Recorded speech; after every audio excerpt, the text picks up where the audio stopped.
Hello friends, welcome back to my channel. இன்றைக்கி நம்ம சேனலில் நம்ம ரொம்பவுமே டேஸ்டியான சிக்கன் கிரேவி எப்படி பண்ணுறதுன்னு தான் பார்க்க போகிறோம். வாங்க பார்க்கலாம். அதுக்கு நான் ஃபஸ்ட்டு அடுப்பில் ஒரு பேன் வச்சுட்டு தேவையான அளவு ஆயில் ஆட் பண்ணிக்கிட்டேங்க. எண்ணெய் நல்லா காஞ்சதுக்கப்புறம் ஒரு இலை, 2-3 பூவு, கொஞ்சமாக பெருஞ்சீரகம் மட்டும் ஆட் பண்ணிக்கிட்டேங்க. இது நல்லா பொரிஞ்சு வந்ததுக்கப்புறம் நம்ம குட்டியாக நறுக்கி வச்சுருக்க வெங்காயத்தை ஆட் பண்ணிக்கலாம். வெங்காயம் வந்து நீங்கள் சிக்கன் எவ்வளோ எடுக்கிறீங்களோ அதுக்கு தகுந்த மாதிரி அளவு நீங்கள் எடுத்துக்கோங்க. ஆனியன் வதங்குறதுக்கு இப்போ நம்ம உப்பு ஆட் பண்ணிக்கிட்டோம் அப்படின்னா சீக்கிரமாக வதங்கிடும். வெங்காயம் நல்லா வதங்கி வந்ததுக்கப்புறம் நான் இஞ்சி பூண்டு பேஸ்ட் ஆட் பண்ணிக்கிட்டேங்க. அதுவும் நல்லா எண்ணெயில் நல்லா வதங்கி வர அளவு கிண்டி விடுங்க.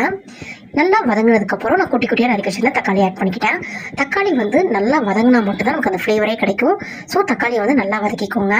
தக்காளி வந்து நல்ல கன்சிஸ்டன்சியில் வதங்கி வந்ததுக்கப்புறம் நான் எடுத்து வச்சுருக்கேன் 1/2 கிலோ சிக்கனை ஆட் பண்ணிக்கிட்டேங்க. சிக்கனை என்ன பண்ணுங்க அப்படின்னா அந்த தக்காளியோடு சேர்த்து நல்லா இது பண்ணுங்கள். ஏன்னா நமக்கு அப்போ தான் அந்த சிக்கனோட இந்த ஃப்ளேவர் கிடைக்கும்.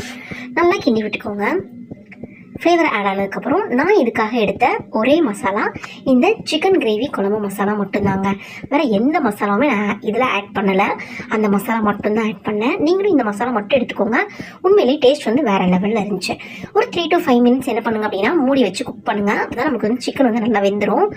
லாஸ்ட்டு நான் என்ன பண்ணிக்கிட்டேன் அப்படின்னா எனக்கு ரொம்ப கட்டியாக இருந்தனால கொஞ்சமாக நான் தண்ணி ஆட் பண்ணிக்கிட்டேங்க. உங்களுக்கு நீங்கள் தண்ணி வேணாலும் ஆட் பண்ணிக்கலாம், இல்லை நீங்கள் அந்த பதத்தில் தான் இருக்கணும்னா அப்படி இது பண்ணிக்கலாம்.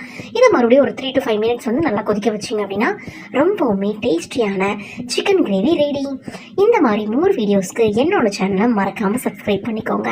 உங்களோட ஃப்ரெண்ட்ஸ்க்கும் மறக்காமல் ஷேர் பண்ணுங்கள்.